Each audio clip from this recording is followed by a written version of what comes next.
Blog Talk Radio. Oh, it's time to get real. Oh, yeah.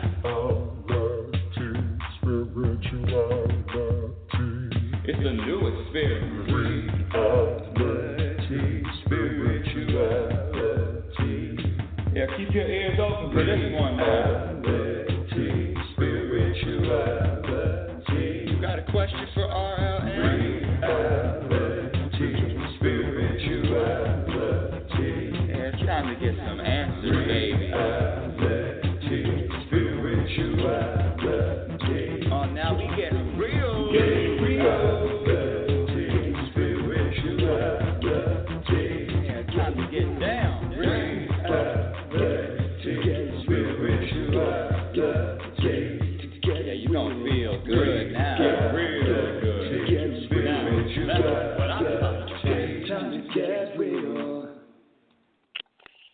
Welcome, everyone. Welcome to Reality Spirituality.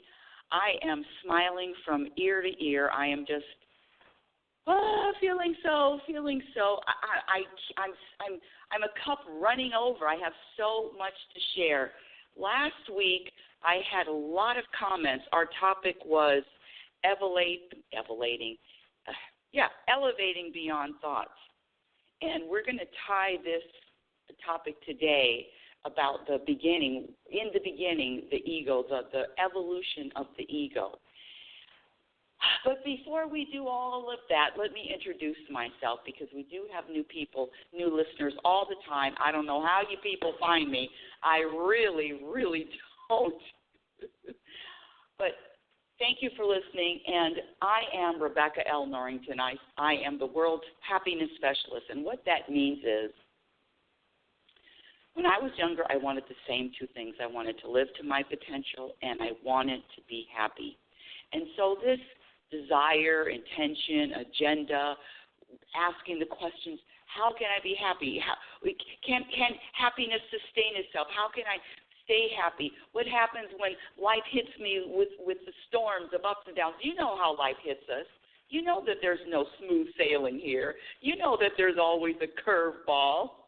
Speaking about curveballs, I'm really loving those baseball playoffs. I don't like baseball, but I love the playoffs, and now we're coming into the World Series. So shout out to all those teams. There's two teams that are underdogs. So shout out to the Washington Nationals, and shout out to the Yankees. Both of them are underdogs, and both of them won. Okay, I really digress. Happiness specialist. Before I go into our topic of the evolution of the ego, let me just define happiness. Happiness is feeling at peace, being at peace, regardless of what happens to you and regardless of what doesn't happen. Happiness is a state of peace. Living in a state of peace, having peace as your identity. Happiness is being at peace with life and with self. Any of those definitions resonate with you? So all it is just learning how to be peaceful. Now, the problem comes from the programming, because the programming teaches us the opposite. The programming teaches us to react to life's challenges, react to life circumstances, react to people. It's somebody else's fault why I'm feeling this way. But on Reality Spirituality, I'm here to share the bad news that no, it's your responsibility. You have all the power. You have all the power. And what do we do now that we can't blame? What happened? Okay, we're still here. Let's see, okay. Little technical there. I got a little blip on the screen. Okay. So let's really get in. Okay, so I did the definition of happiness, the ability to be at peace regardless of what happens and regardless of what doesn't happen. And the other very important concept and very important truth is that happiness is a practiced skill.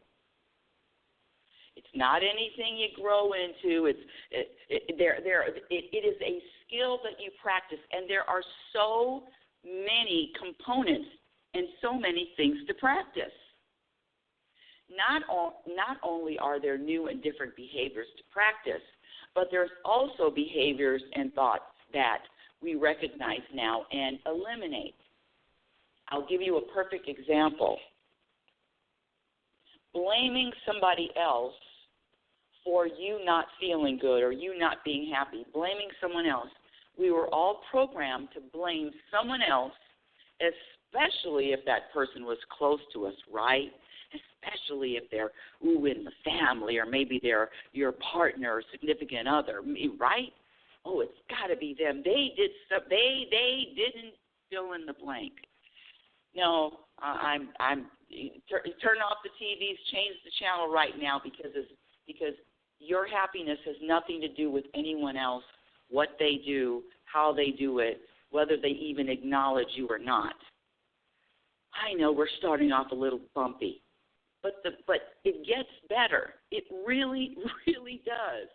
Because once you have the power, once you realize how powerful you are, you can make different choices in any moment that is going to either bring you more peace or more drama. The more you practice with this self, knowing that you have the power, you have the power so much more than you ever possibly knew, to change your energy, to change your vibration in an instant, in a second. And you do have that ability, because if you notice, sometimes when you hear certain news, you get happy. And sometimes when you hear other news, you go in the opposite direction. So if external circumstances can cause you to feel a certain way in any particular moment, you're here, you've come to the right place, baby. You've come to the right place. Because it's getting a sense of, okay, you hear the news, but that news, whatever it is, you are still grounded, you are still rooted in peace. And that is the practice of staying rooted and grounded in peace at all times, in every single moment. Before I go on with today's lesson, before I go on with today's show, I want to let you know that we're going to be starting up retreats soon, invitation-only retreats. And if you'd like some information on that, just email me at info@RebeccaNorrington.com. Also, I'm available for workshops, seminars. Just email me at info@RebeccaNorrington.com. Yeah, it's ramping up. We're starting to get dates, and I will get dates of appearances, and I will let you know when all that stuff firms up, whenever it happens. So let's get down to it. But, before I do, I want to share something with you, and I've shared it before, but it's been a long time. There is a woman, her name is Bonnie Ware, and you can look it up. She's a nurse, and she was a hospice nurse. And for years I'm just trying to remember the story, but the story is she started journaling and asking her patients, I'm talking about the last weeks, maybe weeks of someone's life, what are your regrets? Can you imagine asking somebody that is dying, they know that they're going to be dying, and then you ask them, do they have any regrets in life? Do you know what a powerful question that is, and what powerful answers those are? Well, if you want to read the whole article, let's see, her name is Bonnie Ware, an Australian nurse and counselor, and she worked in hospice taking care of the terminally ill people, most of whom had less than 12 weeks to live. So she lists the 5 most regrets of the dying. And guess what one of the regrets is? One of the regrets is, I wish I had let myself be happier. Many of her patients didn't realize until the end of their lives that happiness was a choice, and they wish they would have known that happiness was a choice, and it just wasn't anything that had to be chased or acquired. You can read the whole article, but it is fascinating to me, and it is just evidence of this searching for happiness, this searching to feel good. When I say happiness, I'm talking about an inner peace, the search for peace. Who, when you ask them, especially the people in the United States, you ask them, what do you want? And of course, it's, they want $1 million, but they want to be happy. Because you look at the people and you hear interviews. I just want to be happy. The songs are about being happy.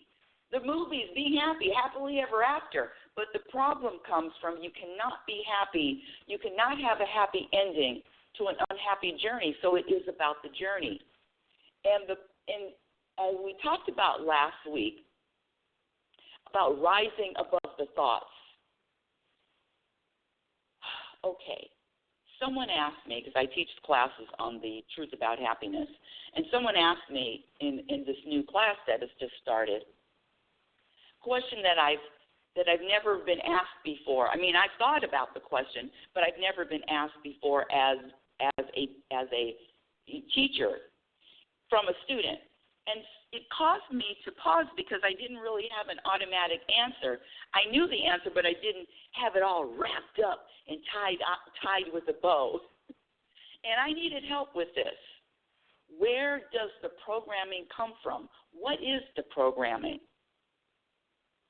But before we get to that answer, I want to share something that when you find yourself in any situation, it doesn't matter the circumstances, and you're not feeling good, you're feeling something's wrong, something's off, you're angry, you're upset, you're bothered, you're annoyed, whatever it is, when you find yourself in those circumstances, or maybe you're sad. Maybe you're the word depressed, whatever it is. I like to say conscious depression. Know that nothing has to change with your circumstances, in your circumstances, for you to feel better, for you to feel different. All it is a shift, is practicing a shift in changing your perspective. And I give this example when I first moved to Oregon. Well, when I first visited this town, and it's a very, very small town, so small, 20,000 people here, very small. And I remember the first time I saw it. I remember the word. I said 3. Wait, hold on a second. Let me count my words that I said. Okay, 4 words. Well, maybe 5. But, with a little apostrophe. I remember thinking, this place is a dump. This place is a dump. That's 5 words. 5 words. This place is a dump. Because it is a small town and it doesn't have all the new, modern, from the restaurants to things that are in the groceries. If I really want a taste of a big town, I've got to drive an hour. But guess what happened after a little over 2 years living in this small town? That description of this place is a dump is no longer the description. When I say changing perspectives, it is a practice. How often do you change your perspective, especially a perspective that isn't serving you and a perspective that is making you feel bad? Just change the perspective. Oh, it's easy for you to say, Rebecca. Well, yes, it is because of the practice. But let me get to today's topic. And today's topic is, hold on a second. I know today's topic. And today's topic is the evolution of the ego. When I say that the programming is the cause of all of the unrest in this world, it is the programming, because we were all clean slates coming out. We all were clean slates. We didn't have the programming of blaming or having expectations or having judgments. So knowing that you were a clean slate, but let's talk about the evolution of the ego itself.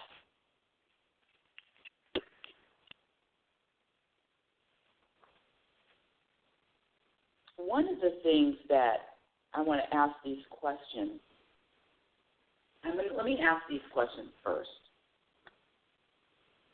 You can write them down or not,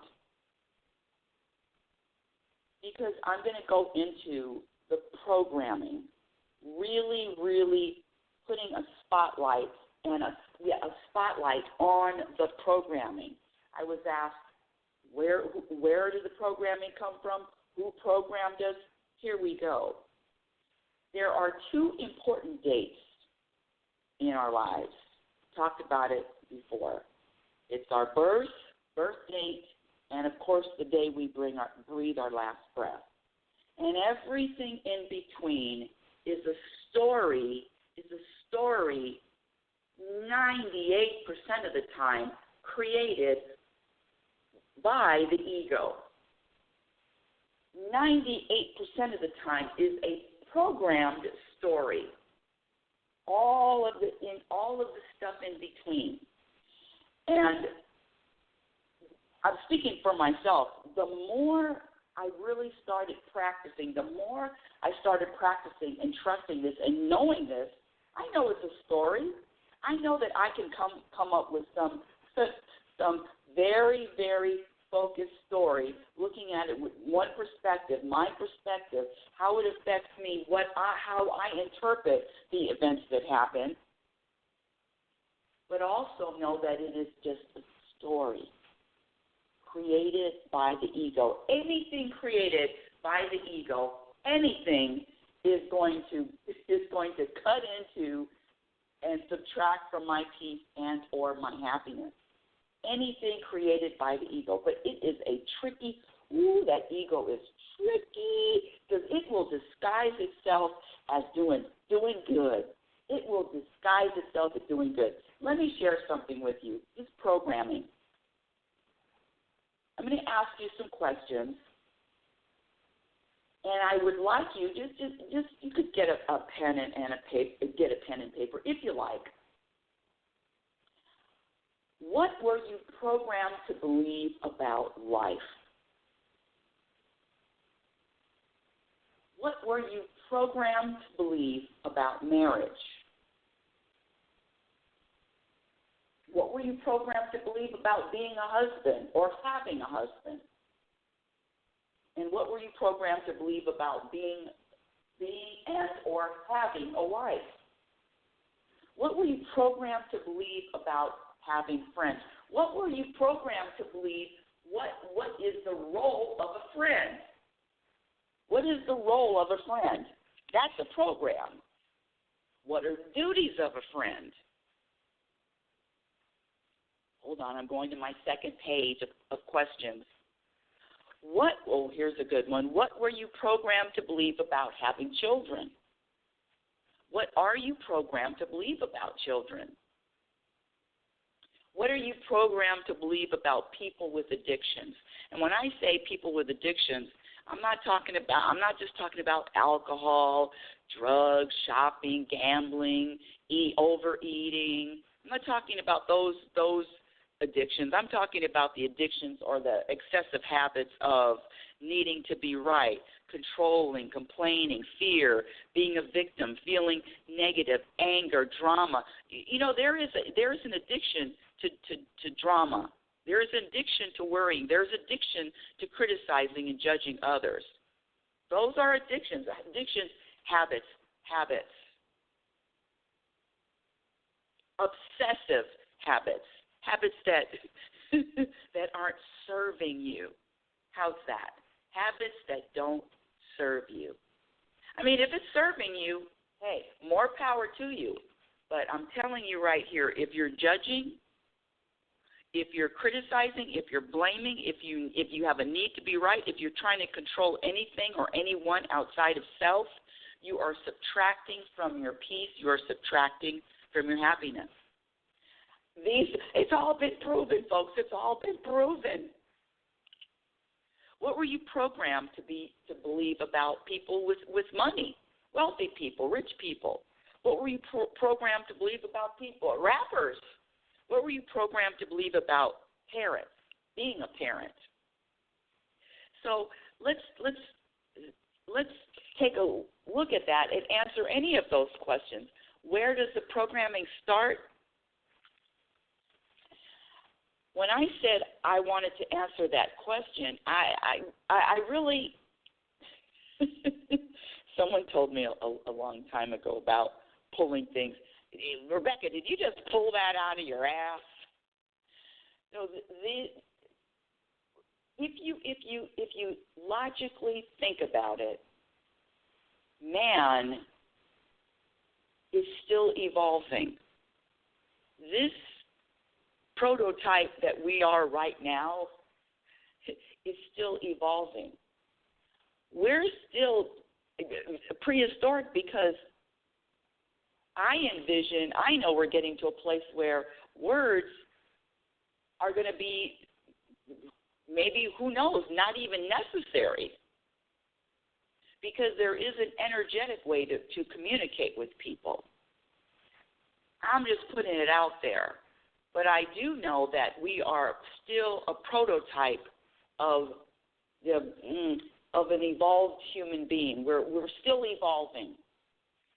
And let me just share this. Hold on. And I'm going to go with my number one go-to guy, which is David Hawkins, MD. And in his book, The Eye of the I, from which nothing is hidden, he really breaks down and writes about the beginning of the creation, not the creation of, but the evolution of the ego. It's the ego that is creating and coming up with all of these stories. And when you know the genesis of your suffering, it's the stories that the ego is creating. Whatever the story is, it's a story. And now you have to question, is it really true? Now, I know it feels true. My dear audience. But is it really true?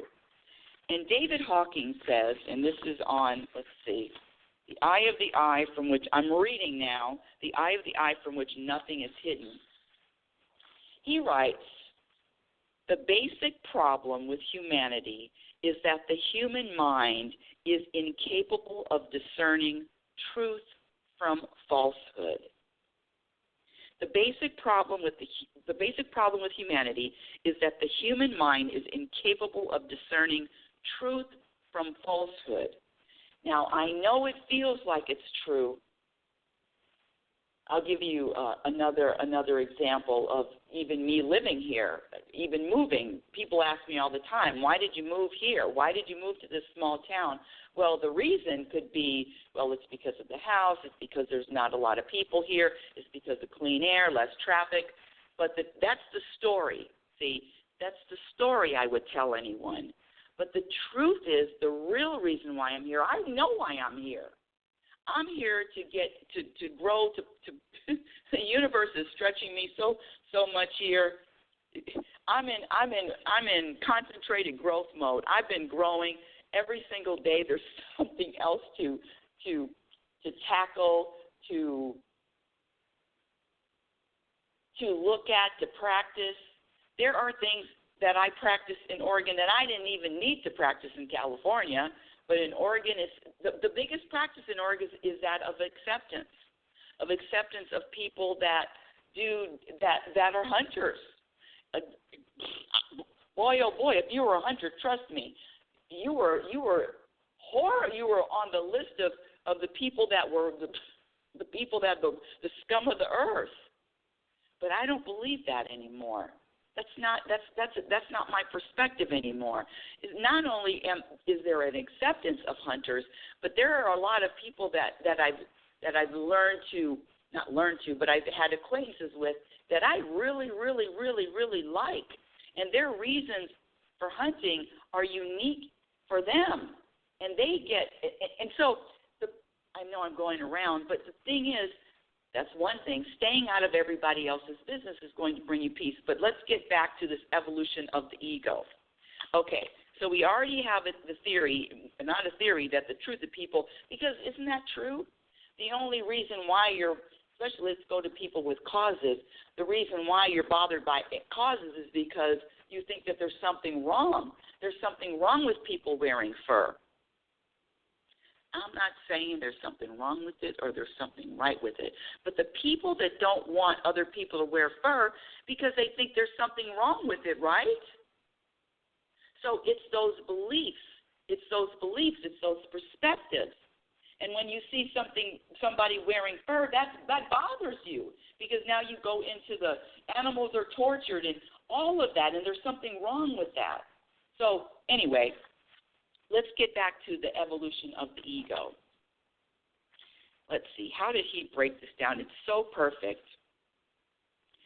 Okay, here we go. And I'm reading now. All this sums up is how a person feels from moment to moment. So people can either see themselves as being victims of their stream of consciousness, victims of their circumstances, or they can see themselves rising above, not being affected by, witnessing the circumstances. That was me talking. Again, David Hawking says, by self-examination, the same as self-aware, looking into the mirror, it's on you, you're the one with the power. By self-examination and inward focus, one can discover that all states of consciousness are the results of execution of an option. You have options in every single moment. You have more than one option. You have so many options, countless options of how to react, how to respond, how to feel, all of it. But usually the suffering comes from thinking that or believing that you only have one option.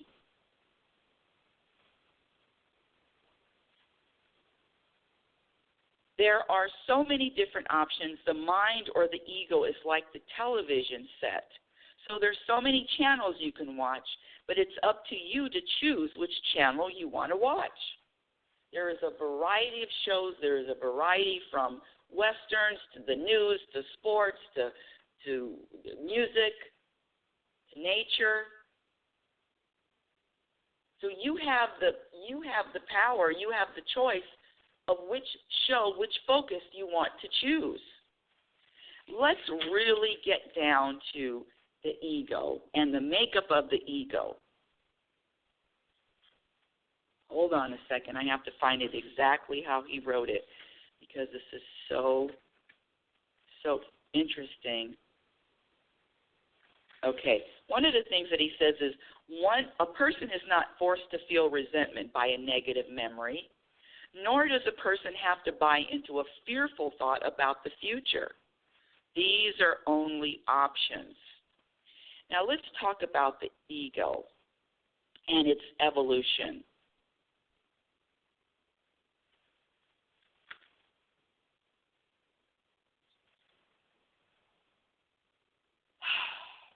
Here we go. David Hawking says that a normal state of consciousness is one that is free of all negativity and instead filled with joy. Anything else is based on an illusion and perception distortions. Just because disease and depression and sadness and anger prevails in a society does not mean that this is a normal condition.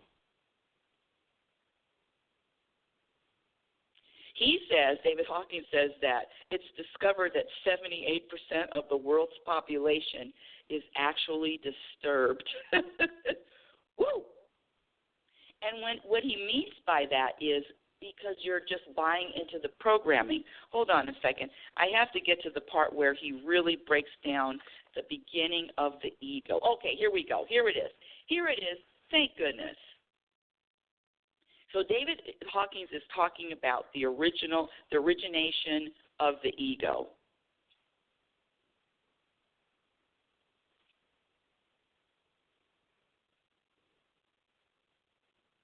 Okay. On the surface, it seems that 78% of the data. Okay. Here we go. The human brain is already genetically defective to begin with. Over 1/3 of the population has a brain that does not even supply enough neurotransmitter serotonin to keep the individual from being depressed. Okay, he's talking about a lack of serotonin. Okay, hold on a second. Let me get to this. Okay, here we go. The capacity for reason itself cannot be completely destroyed in an instant The capacity for reason itself can be completely destroyed in an instant by an uncontrollable burst of emotion. That's a real big one. I'm going to read that again. The capacity for reason. You know, what he's saying is the ability from going from zero to having a temper tantrum, from zero to getting angry. The capacity for reason can be completely destroyed in an instant by an uncontrollable burst of emotion. Rationality is further undermined by the biological fact that an old reptile, now we're talking about the reptile brain, our brain, is still anatomically and functionally present.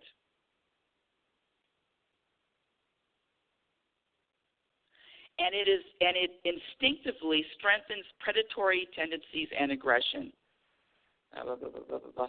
Okay, hold on. I know I'm reading. I just have to because he explained it so perfectly. All the instincts of the animal persist, and the influence of the animal dominate, even our behavior and our feeling. The emotions of the animal are ever present and close to the surface. These tendencies themselves are vulnerable to training and manipulation by society and the programming propaganda. Man, therefore, starts off with a biologically defective brain with instincts of the animal, and his intelligence and information are then systematically downgraded and programmed with data that is inaccurate, false, destructive, negative, damaging, and that happens at least 78% of the time.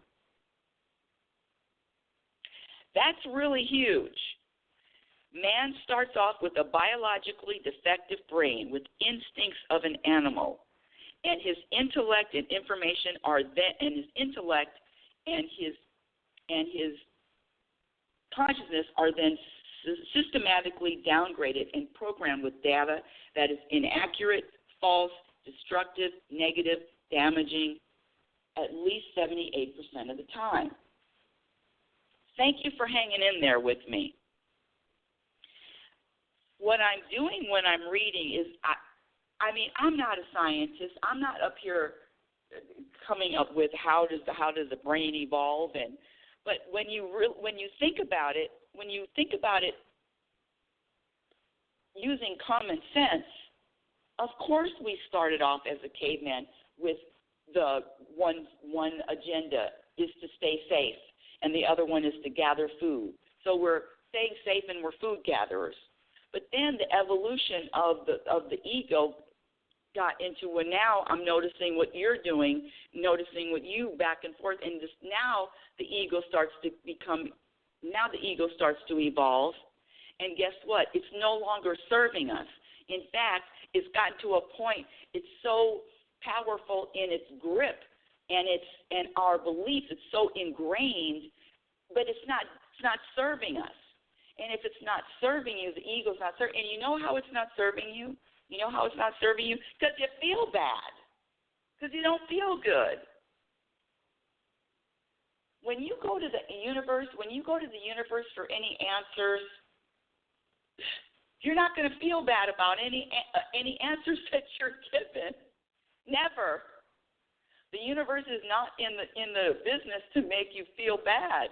The universe is all encompassing, all enclosing, all embracing, unconditional love and acceptance for you. The sun shines on the serial killer and the Pope. The universe is all loving, all unconditional love. Anybody that has experienced, and you know what I'm talking about, that experience, when you leave your body, all they come back and talk about is the feeling that all they felt was love. You've heard those stories, all of it. I felt this overwhelming and overwhelmingness of acceptance and love and light and glow and lightness and all of that. You've heard the stories. That's universal. You know that's the universe. All this other shit isn't. All this other stuff is the programming. So it's not your fault. It's not my fault. It's the battle against the programming. And what is the programming? How do we even know what the programming is? Oh, gee, here we go. Well, you know it's a program where everybody's thinking the same thing. Holidays is a perfect example. I don't know about you. We're coming up to the holiday season. Everybody's doing the same thing. Not everybody does the same thing, but the holidays, Thanksgiving, Christmas, New Year's, their family. You know why people get depressed around the holiday season? Is because they're programmed to believe that they're supposed to be around a lot of people having fun because of all the expectations of the holidays and the holiday seasons that don't come to pass. Because all the expectations, all expectations subtract from happiness. It's all of the let-down expectations. Not to mention, you know what's really funny is when I'm during the holidays, if I tell anybody, because people always ask, there's a programming, what are you going to do for the holidays? Are you going to go for the home for the holidays? Does your son come to visit for the holidays? All programmed questions. When I tell people, and this is so bad, I do this on purpose, it's horrible. When they ask me, what are you doing for the holidays? And I say, nothing, I'm spending it alone. They're not everyone, I'm not saying everybody, but 98% of the population, they feel sorry for me. Oh, you're going to be by yourself. Would you like to come to dinner? No. So the programming, there's so much programming with holidays. What about the definition of success? That's a big one. Oh, that's a big one. How does America define success? I don't know the world, but I definitely know America. How does America define success? And America defines success as someone who has a lot of money, a lot of titles, can do it. Has the freedom of going all over the world, can do whatever they want, make their own decisions, bossed up. Their success. And I'm here to tell you that definition of success, okay, that's a program definition of success. My definition of success is to be able to be on my deathbed and I'm smiling. I'm smiling on my deathbed. Every moment that I can look back on, I know that I had a choice of either choosing peace or drama. Every moment I know that I know that I'm conscious enough, and I have practiced choosing peace long enough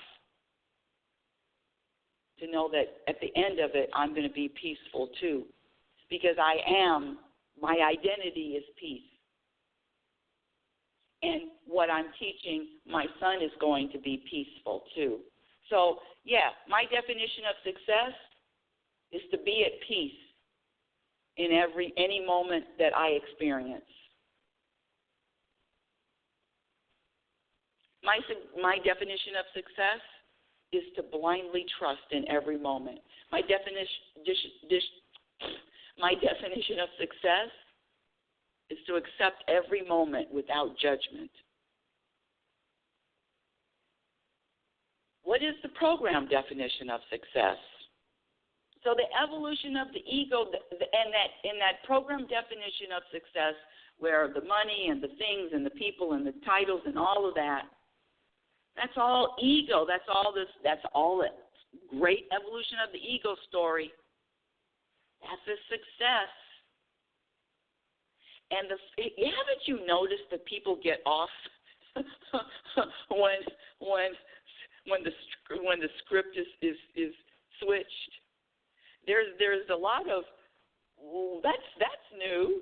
I've never heard of that before. Never experienced that before. What happened? Oh. Okay, let's see. There was an interview, and two people were asked their opinion. Someone had been shot, and somebody asked for their opinion about forgiveness. And one person said, "I'll never forgive them. They took an innocent boy's life. Forgiveness." And then another person said, "Well, come on. Now we have a chance to practice forgiveness." And that comment about practicing forgiveness in the same sentence of a young person was shot unjustly. There's another program word that was unjust. And I'm here to tell you the universe looks at it as all circumstances, all things that happen have a meaning and an order and have something good that's going to come out of it. I know, even if it feels and looks horrible, even if a youngster is, I know. But there is an order to this universe, and do you trust the order? Either you trust the order of the universe, the unfolding of the universe, or you don't. You sometimes trust it means you don't. The evolution of the ego. The ego has many, listen, we're coming up to Halloween right now. I'm telling you, the ego has as many costumes that you could purchase for Halloween. The ego is full of tricks. The ego is full of disguises. The ego will come at you and it will pretend that, oh, this is a good thing. Do this. Oh, you're doing good, Rebecca. No, I recognize the ego all the time. And you know how I recognize it? Because it's a story. Because it's more than one word, 2 words, 3 words. Joy, acceptance, trust, allowing, letting go, non-judgmental. The words string together to form a sentence. See, my words are just one word. They're bullets. Anytime you get beyond a bullet, you know that it's the ego. You know that it's the ego putting together a story. And all I'm here is to tell you that the story about the reason why somebody's subtracting from your happiness, oh, it's your sister, oh, it's your brother. No, that's a story. Oh, it's time to go back to the mirror and let's start practicing acceptance of yourself and acceptance of others. Then you won't have a story. Acceptance of self, acceptance of other eliminates stories, all stories. Lack of expectations, practice having no expectations, there's no more stories. No blaming anybody else for how you're feeling, guess what? There's no more stories that they did or did not do something to you. Now, we're coming to a place where we're going to start streamlining the stuff, people. Start streamlining, start getting rid of things. You know, feng shui, get rid of. I told you last month I got rid of 320 items. I got rid of 10 items a day for 32 days, 320 items. Let's start streamlining this stuff. Got to travel light. Let's let go of those stories. The evolution of the ego, how do you recognize the ego? By the story it tells you. You could even have a great story about someone. Oh, it's such a heartwarming story. Oh, heartfelt. It's still a story, everyone. Reality Spirituality is heard every Sunday at 9 a.m. 9 a.m. My website is RebeccaNorrington.com. Follow me on Twitter at RL Norrington. My Instagram is Reality Spirituality. I have a few videos on YouTube. Yes. My first book, Reality Spirituality, The Truth About Happiness, can be purchased on Amazon. And my second book, Program for Unhappiness, is being penned at this moment. We are making progress with that. Slow but steady. And until next week, my dear audience, I want you to remember who you are. You are a physical extension of the universe. You're always evolving. You're always changing. Love is patient and love is kind. Be patient and be kind to yourself. Be your own best friend. Remember, you cannot have a happy ending to an unhappy journey. It is about the journey. Have a conscious week. You've been listening to Reality Spirituality. Thank you for listening. Yeah. Oh, it's time to get real. Oh, yeah.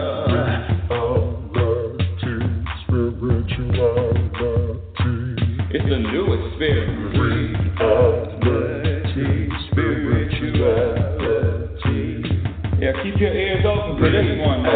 Reality Spirituality. You got a question for RLN? Reality Spirituality. Yeah, it's time to get some answers, baby. Reality Spirituality. Oh, now we get real. Reality Spirituality. Yeah, it's time to get down.